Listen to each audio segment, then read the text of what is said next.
Good morning, sir. Good morning, all of you. Good Today, morning, sir. we'll make you meet our new candidates. First of all, Mr. Ramvilas. Ramvilas is going for library interview, okay, RPSC library, and he is very talented. He has shown his talent within few minutes by learning his introduction in the best possible manner. Next, we all know Mr. Gautam. Hello.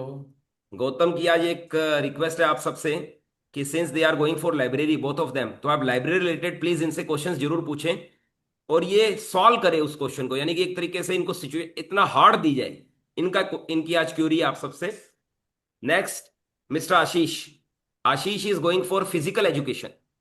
तो आशीष हमारे physical education के लिए जा रहे हैं, तो मैं चाहूंगा आप फिजिकल एजुकेशन रिलेटेड क्वेश्चन भी इनसे पुटअप करें। और ये नेशनल प्लेयर है खो खो के, और बहुत से मेडल्स इन्होंने जीते हैं। Okay, next, all of you know a computer literate, right, Yuganshi, and you know madam. Okay Garima. चलिए जी, अब आप सबसे मिल चुके हैं, तो हम क्लास की शुरुआत करेंगे एक नए क्वेश्चन से। ओके, तो सबसे पहले बात मानी जाएगी आज उस कैंडिडेट की जिसने अपनी तरफ से क्वेश्चन रखा है। तो हम देंगे चांस गौतम जी को। गौतम जी, आज आपकी टर्न मानी जाएगी। आपने जो बोला है कि सर मेरे से एक लाइब्रेरी रिलेटेड कॉम्प्लिकेटेड क्वेश्चन कोई पूछे, तो giving chance to Poonam. Poonam madam, आप सबसे पहले हमारे कैंडिडेट से एक लाइब्रेरी रिलेटेड कॉम्प्लिकेटेड सिचुएशन दीजिए इनको, और ये चाहते हैं उसे सॉल्यूशन देना best possible manner. Yes Poonam.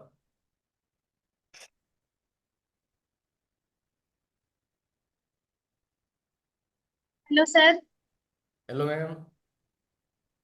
Um, Sir, my question is,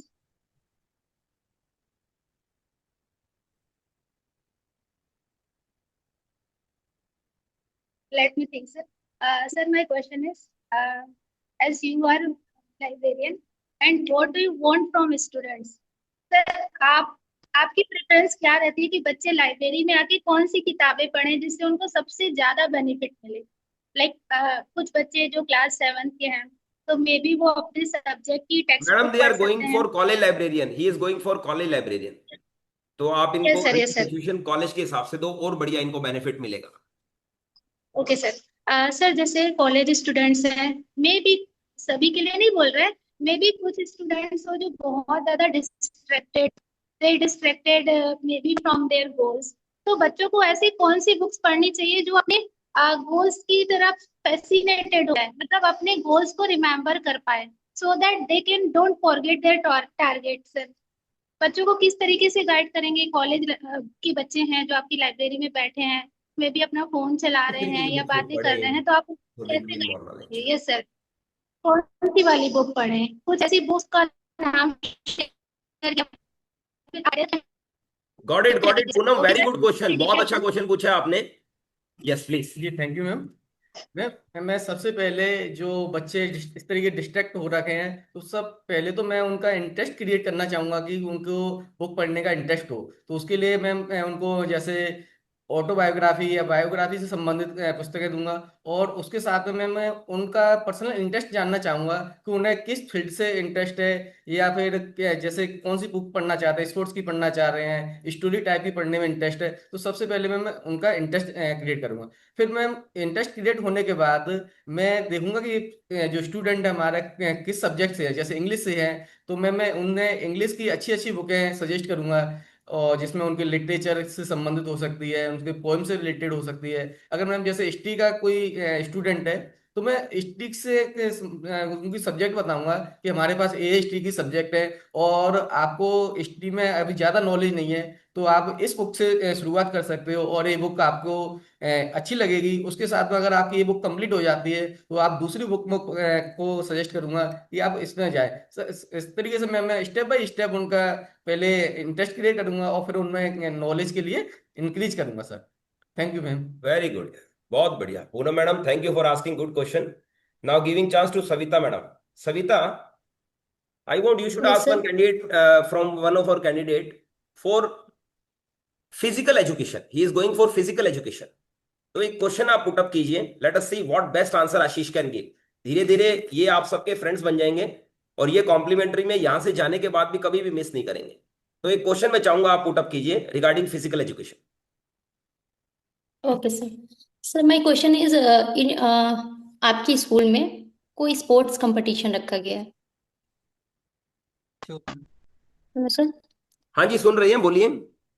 हाँ सर, तो स्पोर्ट्स कंपटीशन रखा गया है, तो सर आप कंपटीशन ऑर्गेनाइज करने के लिए क्या क्या चीज़ें, आप क्या क्या स्टेप्स लेंगे और कैसे अपने स्टेट को या अपने स्कूल को अलग, मतलब बाकी सब स्कूल से कैसे आगे ले जाएंगे? Sure ma'am.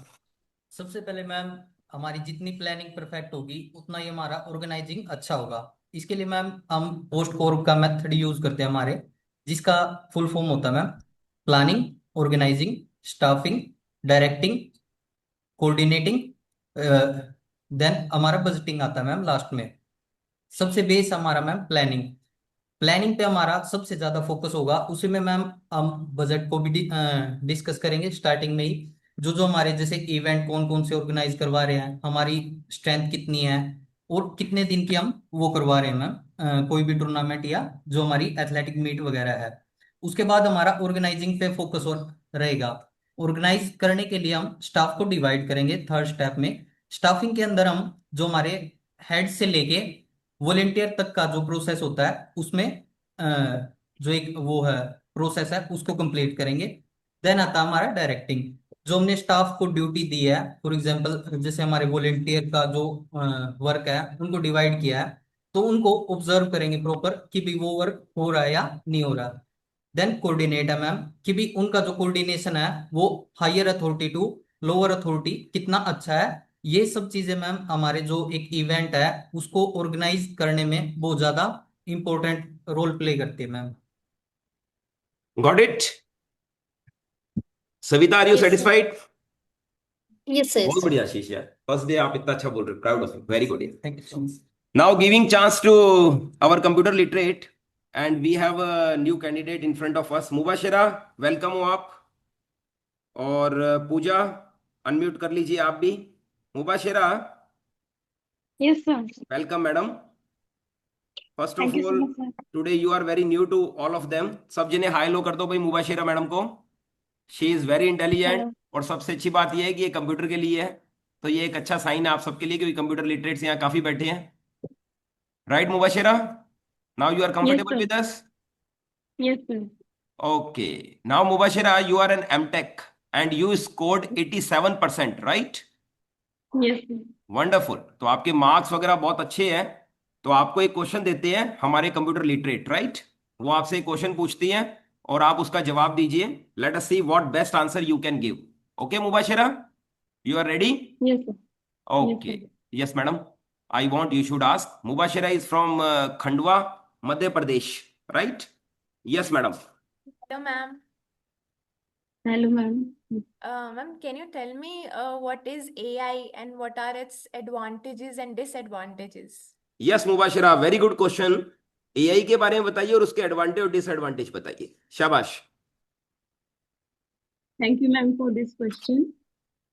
Ma'am, AI, artificial intelligence, is a special branch of computer science in which a system is designed so that it will perform operations like a human being. Okay? लेकिन उसमें decision making नहीं होता है। On the basis of data वो अपने decisions लेकर वो कोई फंक्शन परफॉर्म करता है। उसको जैसा डेटा दिया जाता है वो उसी तरीके से परफॉर्म करता है। तो हम पे डिपेंड करता है कि हम उसे कैसा डेटा फीड करते हैं।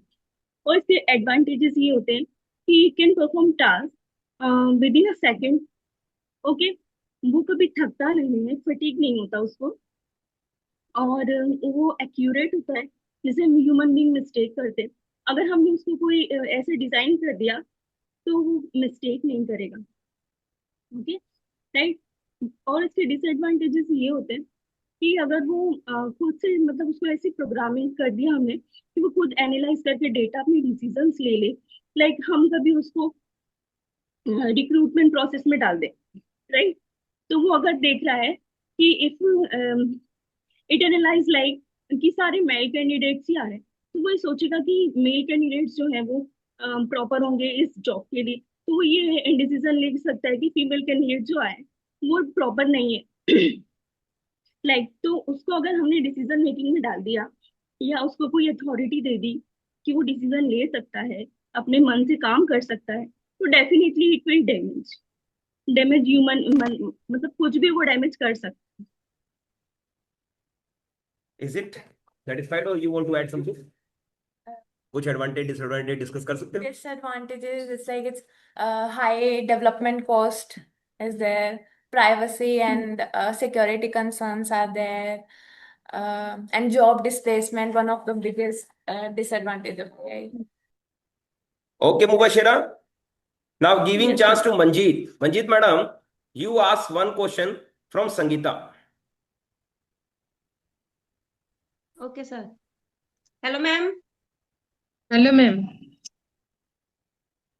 मैम जैसे हमारी क्लास में है फर्स्ट टर्म के जैसे एग्जाम हो गए, देन सेकंड टर्म के होते हैं, इंस्पेक्शन टीम आ जाती है सेकंड टर्म में, और वो कक्षा में बच्चों को एक वीक स्टूडेंट मान के चलो और एक इंटेलिजेंट, उनसे क्वेश्चन पुट करती है उनकी बेसिक कॉन्सेप्ट थे, और हम ये भी जानते हैं और बच्चे हैं जो फर्स्ट टर्म का भूल गए, और सेकंड टर्म आप रिवीजन कराएं बच्चों को, और ऐसे में इंस्पेक्शन टीम आपको कहती है बेसिक कंसेप्ट तो बच्चों को आता नहीं, आप सेकंड टर्म में कैसे चले गए, और इस स्थिति में आप उनको कैसे सेटिस्फेक्शन करेंगे कि हमने तो आपकी तरफ से बहुत अच्छा किया है और बच्चों को आता भी है, बट ये तो ऑब्वियसली बच्चे भूल ही जाते हैं, तो इस स्थिति को आप कैसे हैंडल करोगे और उनको कैसे यकीन दिलाओगे कि हमने अच्छा किया और बच्चों को भी आता है, बट उनके सामने उनको कुछ भी नहीं बताया ही नहीं उन्होंने, बच्चों ने। मैम कौन सा कॉन्सेप्ट बोले हैं आप? सीबीएसई किसी कॉन्सेप्ट भी क्या बोले? किसी भी नहीं नहीं। सब्जेक्ट का हो सकता है, जैसे मान के चलिए मैथ हो गया, मैथ के जो कंसेप्ट होते हैं जैसे एलसीएम हो गया, जहाँ एचसीएफ हो गया, उसके रिलेटेड हो फर्स्ट टर्म आपने क्लियर कर ली, बच्चों को वो टर्म के एग्जाम भी हो गए, वो हमने छोड़ दिया, सेकंड टर्म आ गई और उसमें इंस्पेक्शन टीम आ जाती है और वो बच्चों से बेसिक कंसेप्ट पूछती है, बच्चे अच्छा भूल जाते हैं, इसमें वो आप उनको कैसे सेटिस्फेक्शन करोगे कि हमने अच्छा किया है और बच्चों को भी आता है पर बच्चे आंसर नहीं दे पा रहे हैं, वो आपको कहते हैं आप कैसे आगे चल दिए, पीछे वाला तो रह गया, इस अच्छा। यहाँ आपका क्या आंसर होगा मैम? जी मैम। मैम एक्चुअली तो फर्स्ट टर्म और सेकंड टर्म में ज्यादा गैप नहीं होता, और बच्चे फर्स्ट टर्म का कॉन्सेप्ट सीखने के बाद ही हम लोग सेकंड टर्म करवाते हैं एक्चुअली। तो सेकंड टर्म में हम प्रीवियस नॉलेज ही चेक करते हैं, फर्स्ट टर्म में क्या सीखे क्या नहीं, अगर कुछ नहीं सीख पाए तो हम लोग रिवीजन के माध्यम में उनको डाउट क्लियर फर्स्ट करते हैं, उसके बाद ही हम लोग सेकंड टर्म का सिलेबस कंप्लीट करते हैं। अगर कुछ बच्चे ऐसे भी ड्यू टू नर्वसनेस हो रहा होगा कि कुछ अलग वजह से भी नहीं डिस्कशन कर पाए, नहीं बता पाए, तो हम लोग मैं बताऊंगी कि उनको आता है सर, ये फर्स्ट टर्म का उसका आंसर शीट दिखाऊंगी, ये ऐसे बच्चे हैं ऐसे कर सकते हैं, वो किए हैं भी, लेकिन कुछ नर्वस की वजह से वो नहीं कर पाए, वो मैं थोड़ा उनको बताऊंगी और डिस्कस करने के बाद उनके थोड़ा रेमेडी में बोलूंगी, कुछ रेमेडीज बोलूंगी, रेमेडियल में मैं उनको ज्यादा ये कर पाऊंगी, मीन्स थोड़ा कंफर्टेबल कर पाऊंगी। वो आपकी नर्वस की वजह से आपको तुरंत देख लिए थोड़ा नर्वस हो जाएंगे, हो गए होंगे, इसलिए नहीं कर पाए होंगे, ऐसे बोलूंगी madam. Very good, Sangeeta. Now that although one more point is there in KVS, that is back to basics. अगर आपने सुना हो तो in KVS that's a concept going on every year, that is back to basics. वो इसी से related है. Now Poonam is raising hand. We'll give chance to Poonam madam. Poonam madam, yes. What do you want to speak? Please share with us. Okay. First of all, I would like to say again the point of Manjeet ma'am. आगे part पीछे से part, 1 step ahead and 2 step back. that condition can happen in each and every school, and including teachers we face situation. In that term, we have some solutions. The first solution is on Wednesday and Saturday. 4 days are called sport day. In that term, students come to school in school uniforms, including some students, especially in sport uniforms. In that term, these days, especially, are conducting for revision days. Revision for previous taught subjects, previous particular syllabus. We should revise it at complete part of his speech. But on Wednesday and Saturday, it is my responsibility to revise that term, to ask the question, to conduct some quizzes like that. In that term, the student will not forget all these things. We will not forget all things. And the second thing I would like to recall again, as Sangeeta ma'am shared, that student can feel nervous also. In the term when some outsider come to the school and ask the question to the student, nervousness is very genuine topic, and the revision, or we can say the day-to-day revision is not possible. Everyday revision is not possible because we have to complete the syllabus before the time, so that we can manage the time for revision part, also for conducting quizzes and completing the sample and previous year papers also. In that term, 2 days fixed for the revision pattern of the previous completed syllabus. Thank you, sir. Very good. Now giving chance to Sangeeta. Sangeeta, you will ask one question from Mr. Narayan. Yes, sir. Hello, sir. Hello, ma'am. Sir, what is the key features of NCF 2023, sir? NCF 2023 का key features क्या है, sir? Okay, ma'am. Thank you, ma'am. NCF national curriculum framework है ma'am 2023 का, इसका जो की features ma'am, इसमें जो है बच्चों के ओवरऑल डेवलप पर फोकस किया गया मैम। इसमें फाउंडेशनल बेस से उनको बच्चे के उनके डेवलपमेंट पर फोकस किया गया है, होलिस्टिक डेवलपमेंट पर फोकस किया गया है, लर्निंग एक्सपीरियंशियल लर्निंग पर फोकस किया गया है इसमें मैम, और जो है बच्चों के विभिन्न एक्टिविटी पर ध्यान दिया गया है, और ओकेशनल ट्रेनिंग को इम्प्लीमेंट करने पर फोकस किया गया है, और जो है मैम अभी कुछ रिकॉल नहीं हो पा रहे हैं। चलिए, अच्छा बताया mister Narayan. I want you should ask one question from Pooja madam. Hello ma'am. Hello Pooja ma'am. Yes sir. मेरा क्वेश्चन है मैम कि कोई एक छात्र है जो डार्क वेब के बारे में इंफॉर्मेशन खोज रहा है, डार्क वेब के बारे में, और उसमें अधिक इंटरेस्ट दिखा रहा है, तो आप कैसे, क्या करेंगे आप?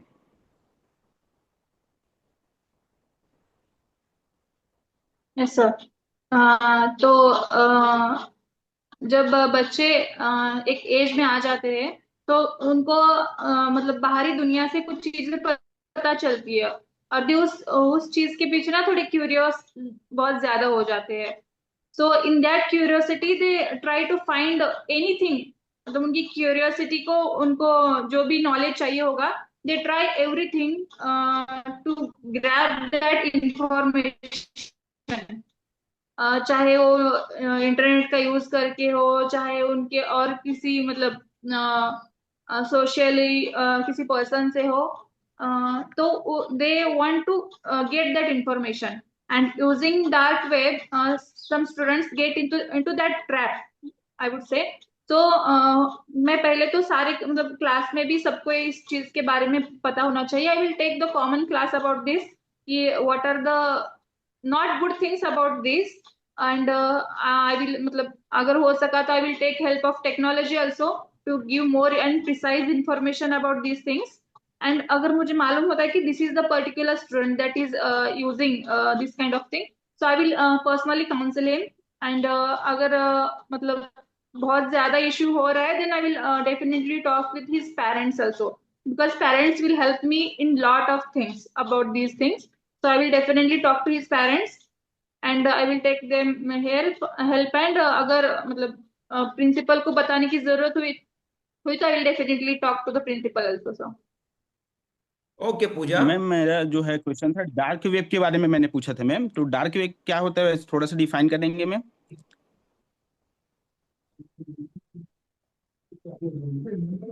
Yes, sir.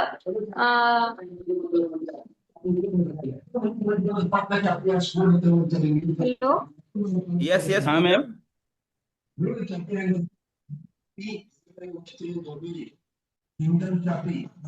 Yes sir. So dark web ना सर एक मालवेयर की तरह होता है, जो हमारे ट्रांजैक्शंस वगैरह होते हैं। तो with that help some people, मतलब अब डार्क वेब में भी दो वाइट हैट एंड हैकर्स की भी बात कर सकते हैं हम।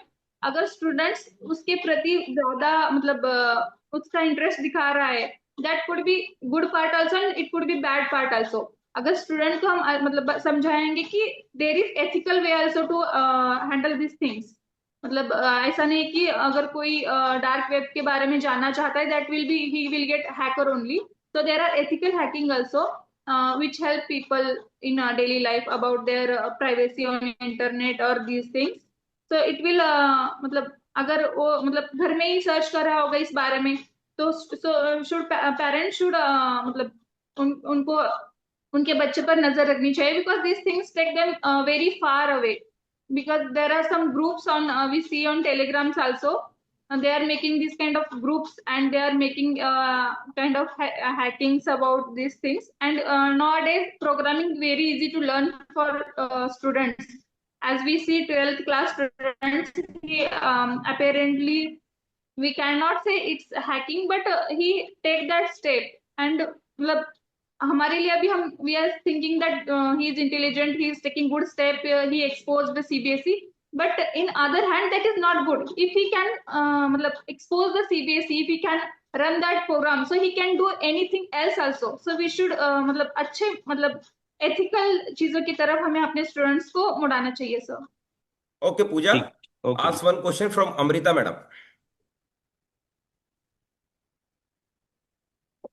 Can I ask about computer related sir? Better situation. Okay.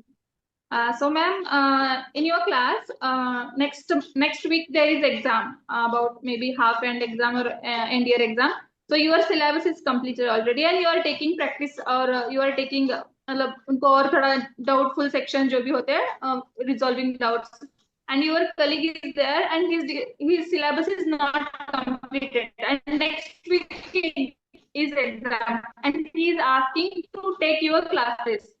Will you give him your classes or what your state? What will you? Ma'am, definitely I will help my colleague because by mutually understanding, we stay in school. So definitely I will help her or him. Okay, Amrita.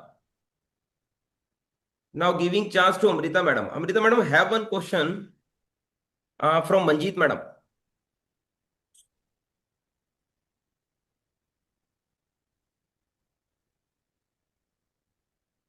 Yes, Amrita. Ma'am, what is difference between summative assessment and formative assessment? Okay ma'am जो हमारी formative assessment होती है, जो कक्षा में हम बच्चों को पढ़ाते हैं, उनके बीच बीच में जो हम असेस करते हैं बच्चों का, उसने कितना लर्न किया है, कितनी उनकी माइंड डेवलप हुआ है, कितना उन्हें प्राप्त किया है और कितना उनको नहीं आता है। मतलब हम उन्हें डायग्नोस्टिक टेस्ट जो होता है ना, जब उन्हें कुछ भी नहीं आता हम उसको उपचार दे सकते हैं भी, जहां से इसे नहीं आता है हम उसको सुधार सकते हैं। और जो हमारा सुमेटिव असेसमेंट होता है वो हमारा चाहे तो वो 6 मंथ के अकॉर्डिंग, चाहे वो एंड ऑफ द ईयर होता है। Thank you ma'am. Manjeet madam ask one question from Savita madam. Okay, hello ma'am. Hello ma'am. Sir, can I ask something?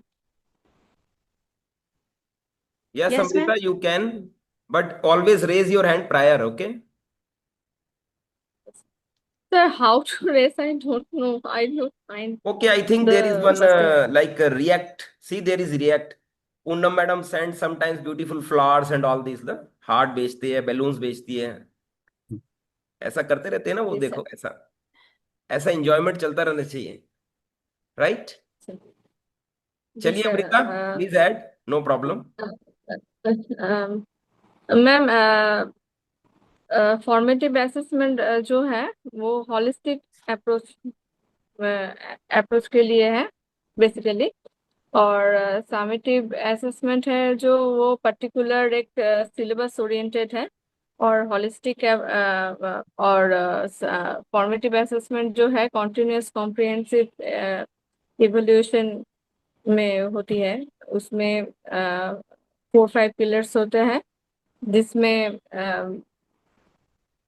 सिर्फ बच्चे का कितना पढ़ाई है वो असेसमेंट नहीं होता है, कैसे कम्युनिकेट करता है, कैसे रिएक्ट करता है, एक्टिव है कि नहीं, और सोशली कैसा है, मेंटली हेल्थ कैसा है, सब कुछ मैम दिखा जाता है। मतलब कि एक होलिस्टिक वे में दिखा जाता है, और समेटिव है कि एग्जाम ओरिएंटेड सिलेबस कॉम्पिटेंसी ये सब मेजर होता है। Very good. Now giving chance to Manjeet. Manjeet, have your question for Savita? Yes sir. Hello ma'am. Hello ma'am. Ma'am, formal and non formal education में क्या difference होता है? Formal and non formal. Okay ma'am, in formal and informal, I think no, ma'am, informal नहीं, formal and non non formal. Formal. Okay. Yes. Formal education जो होती है, हम एक पर्टिकुलर प्लेस पे होती है, लाइक स्कूल हुआ, वहाँ पे फॉर्मल एजुकेशन मिलती है। जैसे कि हम उस फॉर्मल एजुकेशन में हम क्लासरूम में क्या सीख रहे हैं, एक एक पर्टिकुलर प्लेस होता है, पर्टिकुलर हमारा सिलेबस होता है, पर्टिकुलर हमारे टीचर्स होते हैं जो हमको सिखाते हैं, लाइक हम जो हमारा सिलेबस होता है, हमारा सब्जेक्ट होता है, वो हम क्लासरूम में पढ़ते हैं, वो फॉर्मल एजुकेशन होता है। नॉन फॉर्मल एजुकेशन में हम क्लासरूम के अलावा, लाइक हम अपने इन्वायरमेंट से क्या सीख रहे हैं, हमारे फैमिली से क्या सीख रहे हैं।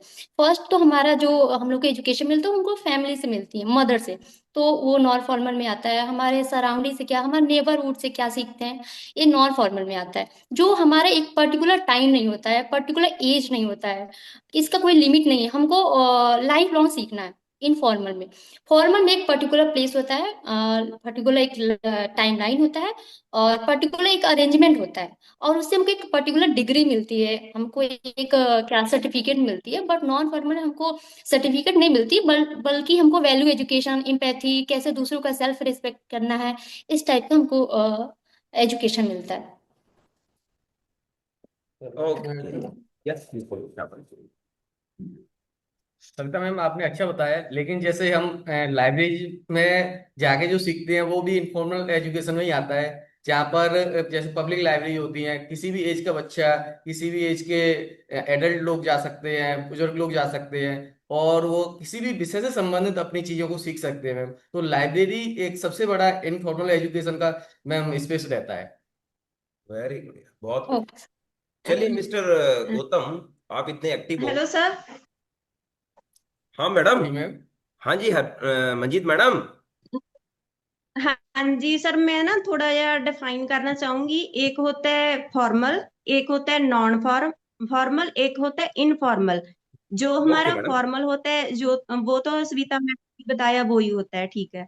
और जो हमारा इनफॉर्मल होता है वो हम जब अपने घर से सीखते हैं, जब अपनी सोसाइटी से सीखते हैं, हम एनवायरमेंट से सीखते हैं, वो हो गया। एक होता है नॉन फॉर्मल। नॉन फॉर्मल में होता है हमारा कोई टाइम पीरियड नहीं होता है। वो हमें जो हम अपनी ऑनलाइन क्लासेज जैसे सीखते हैं, वो हमारे घर से नहीं होता है, और उसमें टाइम पीरियड नहीं होता है। और जो हम फॉर्मल में ट्रेन टीचर होते हैं उससे सीखते हैं, और जो हमारा नॉन फॉर्मल होता है उसमें हमारे जो टीचर है वो ट्रेंड नहीं होते हैं। जैसे हम कंप्यूटर का कोई शॉर्ट कोर्स हो गया, वो वाला हो गया। और जैसे वुमेन्स के लिए हो गया सिलाई कढ़ाई, उसमें जो छोटे छोटे कोर्स होते हैं उनमें क्या है, सर्टिफिकेट मिल भी सकता है और नहीं भी मिल सकता। Very thank good. You sir. For you, Poonam and Savita have praised. Okay. Now giving chance to our Gautam. Thank you, ma'am. Gautam, yeah, you are very confident in your speaking. I appreciate, and you are taking part. Thank you, sir. So I want you should ask one question from our Ram also. He will also speak. कुछ पूछो राम से. जी sir. Sir situation है इनके education से संबंधित. हाँ दीजिए ना. लाइब्रेरियन ये बनना चाहते हैं आपकी, तो क्या दिक्कत है? लाइब्रेरी के लिए जा रहे हैं, बताइए. राम जी जवाब देंगे बहुत अच्छे से. बताइए. सर अभी आप कॉलेज लाइब्रेरियन के लिए जा रहे हैं और आप लाइब्रेरियन बन जाते हैं और आपको जो गवर्नमेंट लाइब्रेरी में पोस्टिंग मिलती है, वहाँ का जो स्टाफ है आपके साथ में कोऑर्डिनेट नहीं कर रहा है और जो वहाँ पर कलेक्शन आपको मिलता है वो पुराना मिलता है, तो वहाँ पे बच्चे आपको इंटरेस्ट नहीं करते हैं और लाइब्रेरी में आते नहीं है, तो बच्चों को और स्टाफ को आप कैसे मैनेज करोगे सर? इसके लिए तो सबसे पहले वहाँ के जो स्टाफ वगैरह मेंबर है उनसे कोऑर्डिनेट करने का हम कोशिश करेंगे. जिनसे अगर कोऑर्डिनेट नहीं हो पा रहा है तो संस्था प्रधान से इस संबंध में हम बात करेंगे कि भाई जो भी बुक्स वगैरह है जो स्टॉक में नहीं है वो वहाँ पे अवेलेबल कराए. और उसके साथ में ही स्टूडेंट वगैरह है, जैसे कोई बुक वगैरह उनको इश्यू करनी है या फिर किन बच्चों को ज़्यादा इश्यू करनी है, इसके संबंध में कुछ ऐसे प्रोग्राम बनाए. तो जो बच्चे इंटरेस्टेड हैं बुक्स वगैरह को लेने में, जैसे हम कॉलेज टाइम में थे तो वहाँ एक प्रोग्राम चलता था कि अगर कोई फर्स्ट डिवीजन से ऊपर चल रहा है, जैसे फर्स्ट ईयर या सेकेंड ईयर में, तो उनको 2 से ज़्यादा बुक इश्यू होती थी. और नॉर्मली जो बुक इश्यू होती थी वो 2 ही बुक इश्यू होती थी. और इसके रिगार्डिंग जैसे कोई अगर टॉपर है कॉलेज के तो उनके ऊपर कोई बाउंडिंग नहीं होती थी, तो उनको जितनी चाहिए बुक वगैरह वो ऑफर कर सकते हैं. इस हिसाब से हम कोऑर्डिनेट वगैरह कर सकते हैं उनके साथ. Very good, Mr. Ram.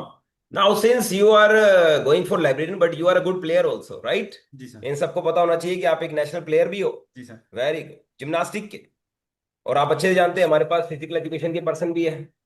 तो मैं चाहूंगा आप एक क्वेश्चन पूछिए हमारे मिस्टर आशीष चौहान से. पूछिए रिगार्डिंग फिजिकल एजुकेशन, कुछ भी पूछना चाहे. जी सर. मैं पूछना चाहूंगा आशीष जी. हाँ जी, आशीष इज रेडी. जी सर.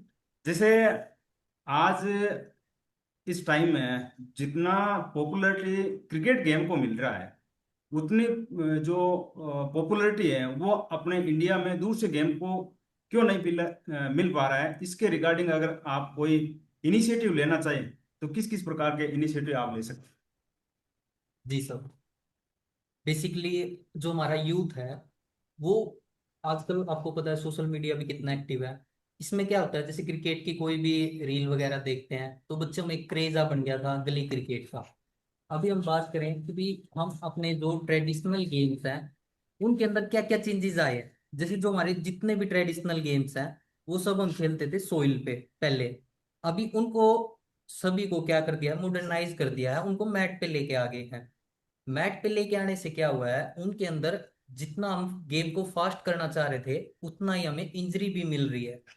जो हमारा मेजर एक फॉल बैक है जिसकी वजह से हमारे जो ट्रेडिशनल गेम है उनमें जो पार्टिसिपेशन है वो कम हो रहा है. इसको बढ़ाने के लिए हमारी गवर्नमेंट ने खेलो इंडिया जैसे प्रोग्राम इनिशिएट किए हैं, जिससे हमारे जो इंडिजीनियस गेम है स्पेशली उनके अंदर स्कॉलरशिप प्रोवाइड की जाती है और उनमें मास पार्टिसिपेशन के लिए भी बच्चों को बढ़ावा मिलता है. अगर मैं हरियाणा की बात करूँ, अभी करंट के सेशन में हमें सीएम कप खेल नर्सरी प्रोवाइड की गई है. उसके साथ साथ बच्चों के एक हमारे यहाँ अभी स्पोर्ट्स होना है, इंटर नर्सरी कंपटीशन होना है. इस तरह से जो हमारे इंडिजीनियस गेम है उनको ज्यादा बढ़ावा मिल रहा है. जी. आपकी कुछ अचीवमेंट्स बताइए, हम सुनना चाहते हैं. देखिए सुनिए, बहुत अच्छी अचीवमेंट्स है. हाँ जी. मैंने सर डिप्लोमा किया है in sports coaching from Netaji Subhash national institute of sports, very good, Patiala से. ओके. उसके बाद मैं जो नो जोन गोल्ड मेडलिस्ट हूँ खो खो के अंदर. Very good. इसके भी आप पे मैंने ऑल इंडिया इंटर यूनिवर्सिटी में पार्टिसिपेट किया था. मैंने खो खो के अलावा ऑल इंडिया इंटर यूनिवर्सिटी में एथलेटिक में भी पार्टिसिपेट किया है, जिसमें मेरा इवेंट था 100 क्रॉस 4 मैन रिले. इसके साथ साथ मैं सीनियर स्टेट में लगातार 6 से 7 साल चैंपियन रहा हूँ. एक साल मैंने सीनियर नेशनल में पार्टिसिपेट किया है जो खो खो इंडिया ने ऑर्गेनाइज करवाई थी, जिसमें हमारा गोल्ड मेडल था हरियाणा टीम का. वेरी गुड यार, बहुत बढ़िया, बिग क्लैप, शाबाश. और मिस्टर गौतम, आपके अचीवमेंट्स बताइए कुछ यार.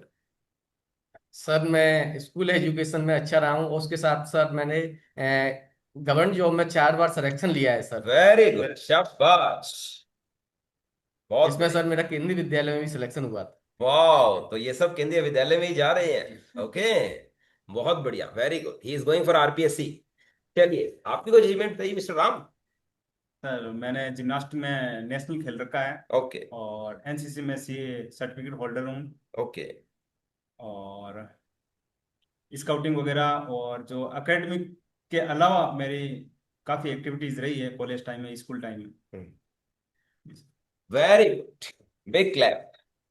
लो बे students, today we have a new candidate Mubashira. Mubashira को भी वेलकम करो।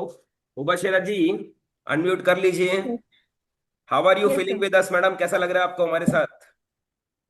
सर बहुत अच्छा लग रहा है, कॉन्फिडेंट लग रहा है थोड़ा। और कॉम्प्लीमेंट्री क्लास आज आपने फर्स्ट टाइम हमारे साथ ली है, वो कैसी लगी आप? सर बहुत अच्छी लगी, बहुत सीखने को मिला, न्यू क्वेश्चंस मिले। मैडम, कल आपने मतलब लगा कॉम्प्लीमेंट्री मुझे क्लास भी ये मिस सब की थी, पता नहीं। मगर आज आपको पता लगा होगा कि कल की भी अगर आप क्लास मिस नहीं करते तो और अच्छा होता। एग्री? अब आप कॉम्प्लीमेंट्री यस क्लास कभी सर, भी आई मिस नहीं एग्री। करेंगे, I hope. I want to miss नहीं है sir. Yes madam, this is the spirit I want. ठीक है, मजबूरी है, कभी आपका स्कूलिंग है, whatever the thing, then it is okay, but we should try our best, okay, to get opportunity and yes. To speak. Okay, चलिए जी, अब समय की लिमिटेशन है, इसलिए एक बार आप सबकी एक अच्छी स्माइल चाहिए, और यहां से शुरू करते हैं। Smile, yes madam, big smile for all of them.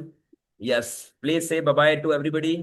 Okay, and मेरी बेस्ट विशेज आप सबको। इसी तरीके से आप हंसते रहें, मुस्कुराते रहें, और कॉम्प्लीमेंट्री में आते रहें। Okay, best of luck, will meet tomorrow. Happy faces, thank you.